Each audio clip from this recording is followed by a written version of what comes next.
Hello, this is Team Golden, brought to you by Ben, Melanie, and myself, Eden. So, just to have a brief overview on what we will talk about is the assignment that we were given, which was focusing on audio data and research.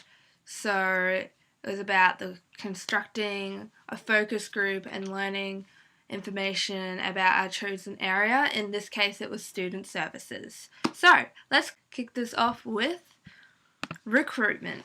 So, we tried two methods. The first method wasn't successful, it kind of failed, didn't show up. And the second method was quite successful. So, let's discuss method one.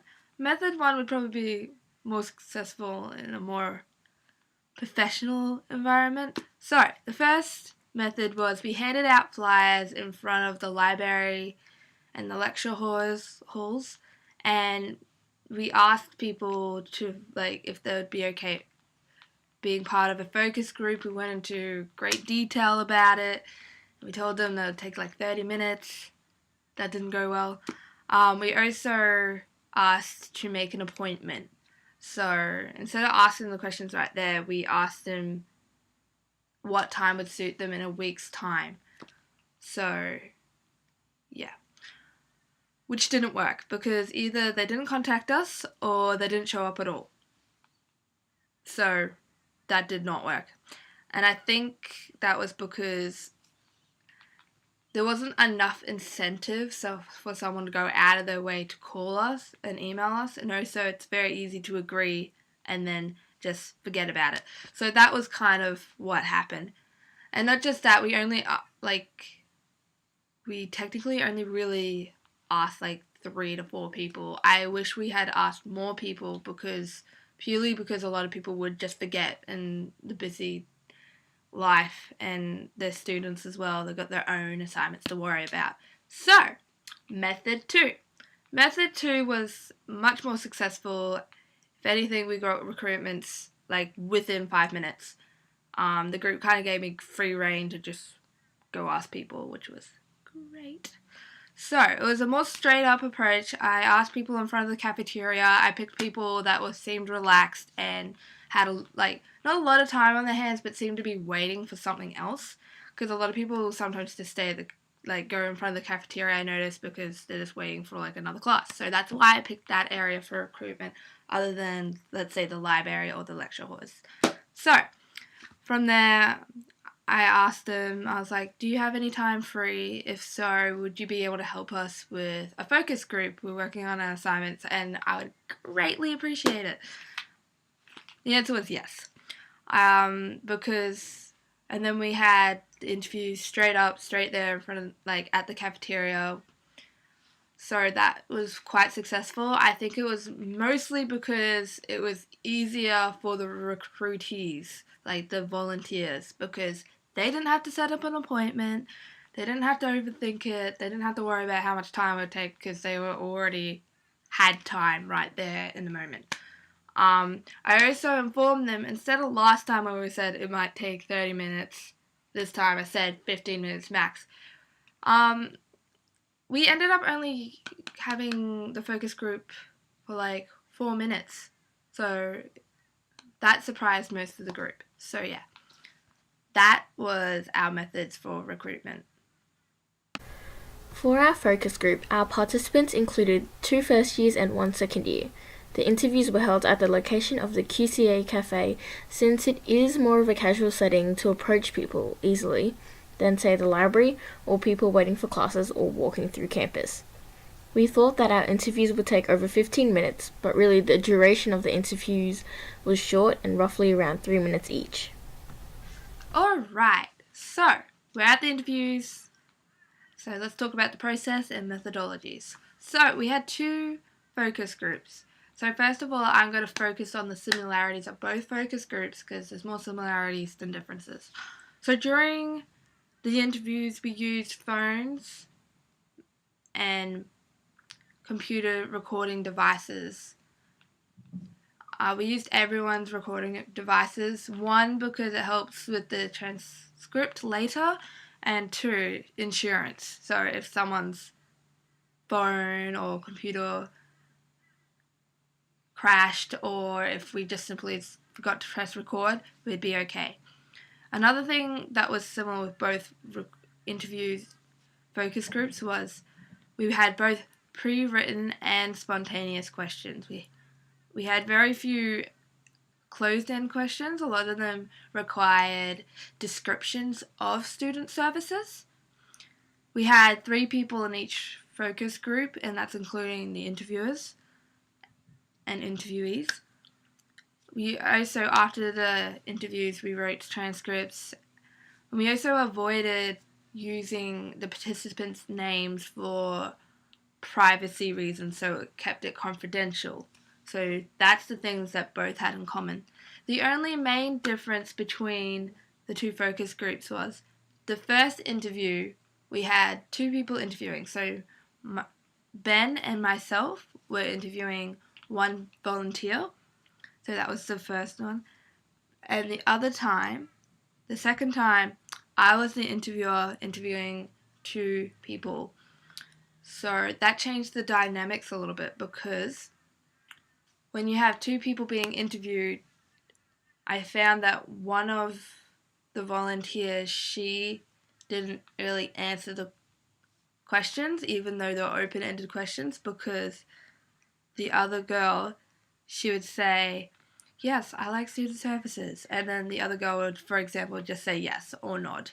So we didn't get a lot of data off the third volunteer. But other than that, there wasn't too much difference with the data or the method and methodologies. So yes. Clark explains in his book The Role of Information Technology in University Teaching that universities have not only been attempting to keep up with these advances, but as is expected of them, they have also been endeavoring to stay at the leading edge of technological developments in many fields. This is extremely prevalent just in day-to-day university life, with a lot of students requiring to use computers, smartphones, to access specific resources that they use throughout day-to-day university life. Knowles says technology has had a profound impact on how students learn and engage, and is easily the single factor with the widest range of influence in the educational sector. Within the interviews, a lot of education-based questions, such as asking where you get the majority of your information from, always usually resulted in us relating to technology, such as email being the most popular way for students to access their teachers and or any information that is necessary for their learning. In the book, Academic Buildings and Their Influence on Students' Wellbeing in Higher Education Situations, it goes on to say, organizations with people focused intend to develop a more effective working environments that support and encourage creativity. This is extremely prevalent at Griffith University, especially at South Bank, being the art college, that a lot of students are surrounded by like-minded people, and also the buildings and the way they are structured create a sense of creativity, such as, the new changes they've been doing to a lot of the buildings has increased the way that you could say that students feel more comfortable in those situations.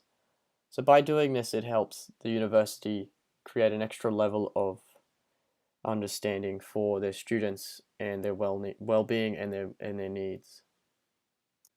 Some good information that came out of the data to do with technology within university was that if a student was having problems, they would just email their lecturers, and if they had any problems, that the lecturer themselves or the tutor would point them in the correct direction.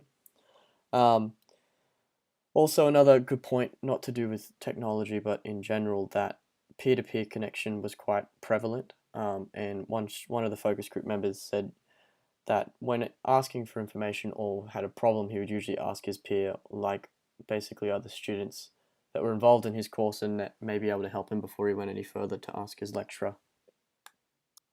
So some of the major key points that came out of this interview phase with the focus group to back up some of this information, especially to do with environments, was that the main few quotes that came up were just having a fun environment for everyone makes good friends and have fun, a lot better than high school. And those two kind of quotes stood out just because coming from other students who either just started or are in their second year now of university were able to, feel comfortable in the situation. They were able to be themselves and kind of act in a way that created a more comfortable situation for them. During the interviews, we noticed that a lot of the people that we spoke to, or the majority of the people we spoke to, actually had never really used student services to its full potential. As majority of university is for them was quite simple and well explained throughout O-Week and through their lecturers and stuff like that. So it created a kind of a difficult situation for us when trying to get more information on when they use student services, if it was a worthwhile experience in the end for them. Showing this, it can really show how technology has changed the way university uses specific resources, such as looking for information regarding subject changes and or lecture notes, and all those things can be found online using Blackboard and specific university resources that have been made available to us. Has really increased the way that students actually use university and the way that they kind of access their information.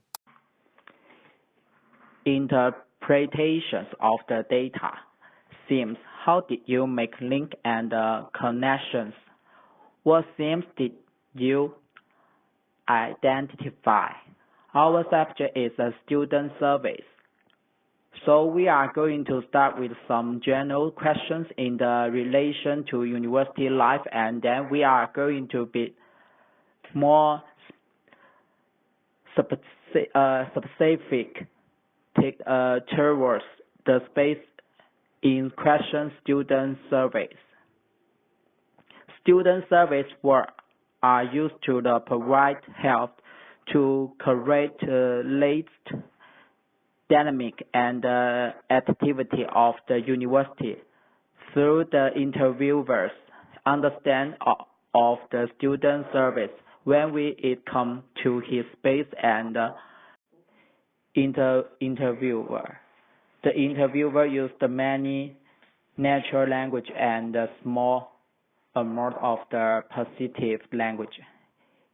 Interpretations of the data, insights,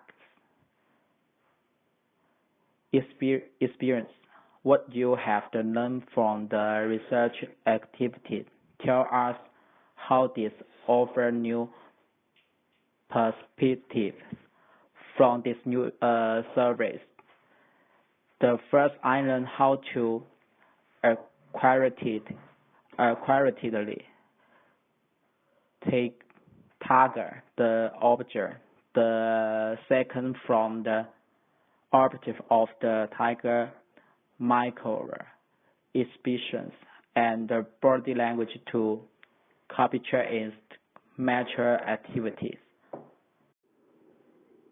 When it comes to this space and a certain period of the time to the frequency of this space to analyze the significance of the student service to college life. We will observe the interviewers, the ways of the language, body language, speech, and micro experience to understand the physiological activity of the interviewers. This is where we are more likely to know where student service are express what you have learned from the research activities. Tell us how this offer new perspectives for this service. The first, I learned how to accurately target the object. The second, from the object of the target, micro expressions and body language to the capture. He is the natural activity. the suite, how fast and accurate divisions of the labor. The team is more cohesive. Analyst and radio data through the micro experiences of the target object and the fluctuations of the song to the understand his metric. As we look back at this process, what didn't work was the first time we went to recruit people. We had recruited people who agreed to meet up with us for the interview for the following week. We contacted them to remind them of the interview, but they did not respond. This meant that the following week, when they did not show up, we had to recruit new interviewees. This leads me to the next point of what worked. Since we had to recruit again, we asked if people could spare us no more than 15 minutes to help us at that present time. This in turn was more efficient because we did not have to organize for them to meet us, which means they wouldn't forget or just avoid coming in for the interview. Another point of what worked would be that the method of interviewing and audio and video recording worked easily, and we had no issues with equipment as well as no issues with the interviewees having to be recorded. If we were to do this again, we would probably just approach people to do the interview right then and there, instead of setting up a time for them to meet us. To conclude, design can help by creating awareness for student services and the vast resources that have to be offered. By creating more advertising for student services during O Week and showing the different ways of accessing student services, such as via email, telephone, or on campus, this would help build a better basis for students' knowledge and also increase awareness for the use of student services within university life.